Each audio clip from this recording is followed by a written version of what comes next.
বল সানিয়া। রাজেশ, তুই ভালো থাকিস আর তোর নিজের খেয়াল রাখিস। কেন হঠাৎ এসব বলছিস কেন? কারণ আমি আর বাঁচবো না রে রাজেশ। কেন এসব তুই কি বলছিস? তুই বাঁচবি না কেন? কারণ ওরা আমার সাথে যা করেছে।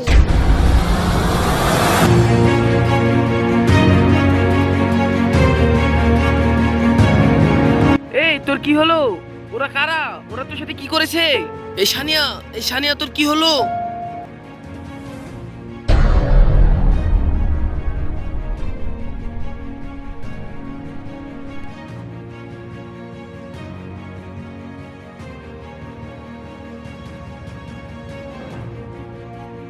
এই রাজেশ, সুজন আর বাপন আমার উপরে খুবই অত্যাচার করেছে, তাই আমি এই জীবন বাঁচিয়ে রাখতে চাই না। সেজন্য আমি মরে গেলাম, তুই ভালো থাকিস।